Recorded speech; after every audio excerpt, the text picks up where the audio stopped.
Balayya unstoppable. ఏది programme పేరే కాదు, ఆయన సినీ జీవితం కూడా. భారతదేశ చరిత్రలో సుదీర్ఘకాలం పాటు సినిమాలు తీసిన వాళ్ళు చాలామంది ఉన్నారు, హీరో హీరోయిన్లు.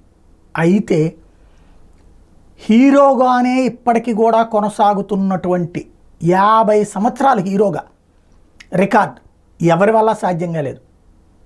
50 సంవత్సరాలు కంటిన్యూగా హీరోగానే చేయటం అన్నటువంటి, వేరే పాత్రే లేదు, ప్రత్యేక అతిథి పాత్ర ఇట్లాంటివి కూడా లేవు. కృష్ణ గారు సుదీర్ఘకాలం పాటు చేశారు, అయితే ఆయన చివరిలో అతిథి పాత్రలు చేసుకొచ్చారు.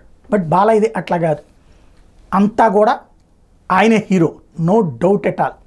50 సంవత్సరాలు అయిన సందర్భంగా ఇప్పుడు తాజాగా ఆంధ్రుల అభిమాన కథానాయకుడు నందమూరి బాలకృష్ణ తన 50వ ఏట నట ప్రస్థానాన్ని విజయవంతంగా పూర్తి చేసుకున్న సందర్భంగా శుభాకాంక్షలు, అభినందనలు అంటూ చంద్రబాబు గారు ఓ ట్వీట్ చేశారు. 50 ఏళ్ల క్రితం ఇదే రోజున విడుదలైన తాతమ్మ కళ చిత్రంతో చిత్ర పరిశ్రమలో అడుగుపెట్టిన బాలయ్య ఇప్పటికీ అగ్ర హీరోగా రాణిస్తూ నేటి తరాన్ని కూడా అలరించే చిత్రాలతో బాక్సాఫీస్ రికార్డులు బద్దలు కొడుతున్నారు. తండ్రి ఎన్టీఆర్ పోషించిన పౌరాణిక పాత్రలతో పాటు అన్ని జానర్లలో నటించి తానేంటో చాటి చెప్పారు. కథానాయకుడిగానే కాకుండా ప్రజానాయకుడిగా కూడా రాణిస్తున్న బాలకృష్ణ మరిన్ని రికార్డులు సృష్టించి మరెన్నో మైలురాళ్ళను అధిగమించి అన్స్టాపబుల్గా ముందుకు సాగాలని కోరుకుంటున్నానంటూ చంద్రబాబు గారు ట్వీట్ చేశారు.